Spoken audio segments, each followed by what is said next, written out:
All right, what's going on, y'all? Today we have a very interesting little sci-fi puzzle game that I've recently picked up on. Today we have Pikmin.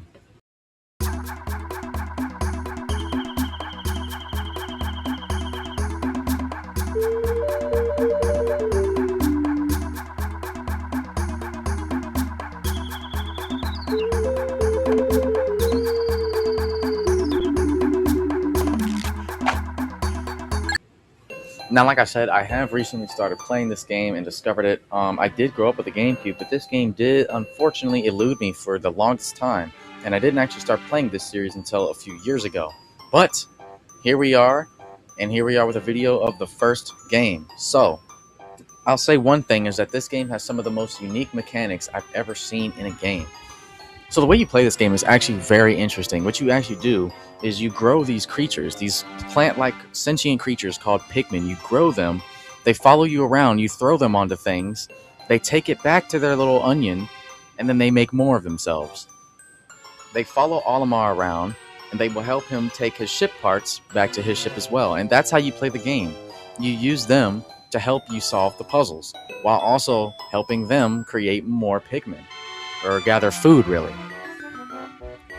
And that's how you play this game. It's such an interesting little gameplay loop that I've never seen before. This little first area here is a quick little tutorial area. You get your first Pikmin here, you get your first little engine. Nothing crazy. You do end up coming back here later to get another part. But the second area, my favorite area in the game, the Forest of Hope, is where the game opens up and really shows you most of the mechanics that you're going to be using for the rest of the game. This is where you get introduced to the second Pikmin type. Yeah, there's more than just one type of Pikmin in this game. There's three types, and there's the second. They all do unique things, and the yellows here can be thrown higher, and they pick up these little bombs.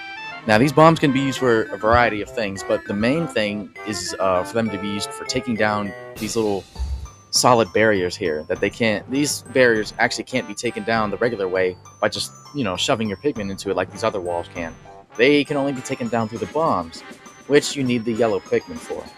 So I like that each Pikmin has its own use, which actually brings me to the next area, the Forest Navel, because that's where you get the blues from.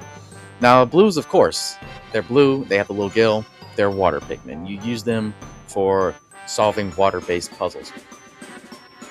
And I like how a lot of these puzzles make you use the different Pikmin types. It's not just you using one type the whole time, reds or blues or whatever. The game kind of forces you to use all different types. So let's go continue talking about the Forest Navel area. I like these parts here where there's these fire springs coming out of the ground, basically.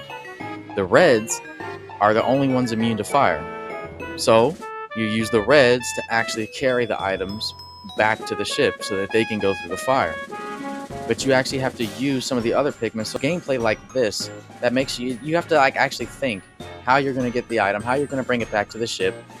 And you can't just bring the item back to the ship. You have to make sure that the area is actually, that the way is actually safe, that's actually clear.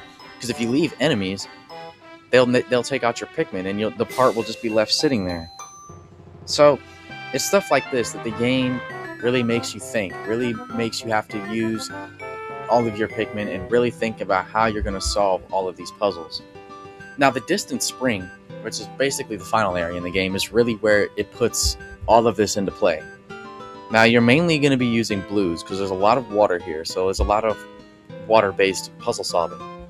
But take this part, and this first game in particular is really the most replayable one because it's really quick gameplay in comparison to the other games in the series. Now, don't get me wrong, we're gonna be talking about those, and I love those games, and I like that they're longer.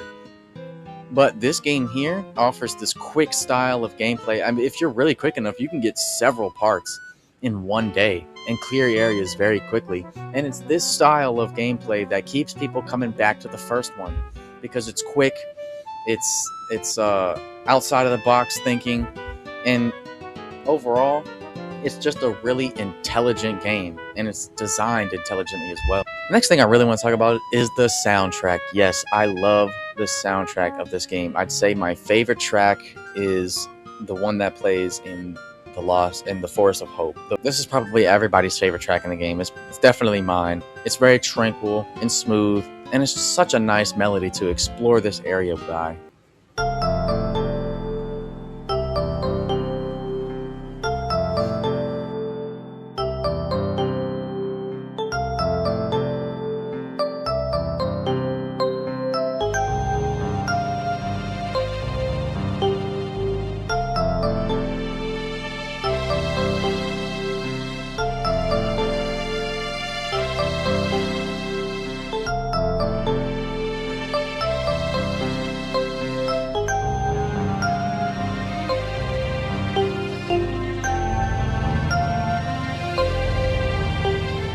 The Impact site too also has a good soundtrack. I think this one's a sleeper because people really aren't here very often. You just kind of leave this area very quickly, but it's a nice little tune.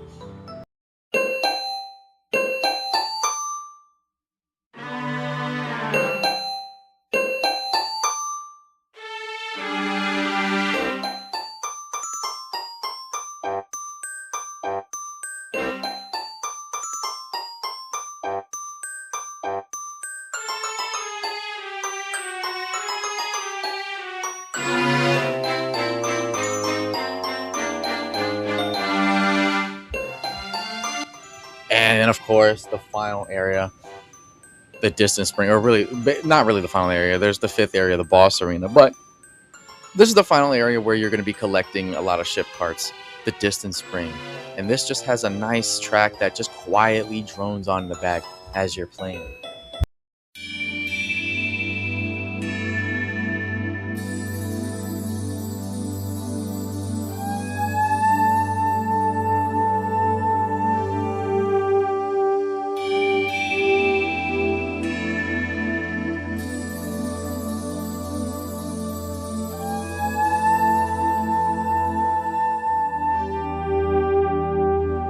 Now, unfortunately, I did not get footage of the final area. That is on me. When I was playing, for some reason, I made sure I was capturing footage, but for some reason, it didn't process. It didn't make it, so this is all we got. But we have the main bulk of the game here. So the final area, actually, maybe it's good that we don't have that. That way, this can sort of remain spoiler-free. Yes, the sound design, the soundtracks in this game are very tranquil, very smooth melodies to listen to while you're exploring. And it's one of my favorite parts about this game. Overall, this is such a unique game with designs that you're never going to see in any other game, which is what makes this so unique. I think just the whole idea of growing the Pikmin and then using them to solve puzzles. I mean, wow, what an intelligent game design. And that's why I definitely think that this is probably one of Nintendo's most intelligent games they've ever made. And that's exactly why this series is still going strong even to this day. But we will definitely make videos about those other games at another point. That's pretty much going to be it for this one. This was a fun game, and it's a quick, fast little game to play that you're going to want to... It's one of those games that you're meant to play it again to do better the next time, because there's actually different endings to this game depending on how quickly you beat it. Now, obviously, I beat it decently fast and got all the ship parts because now I've been playing it for a little while.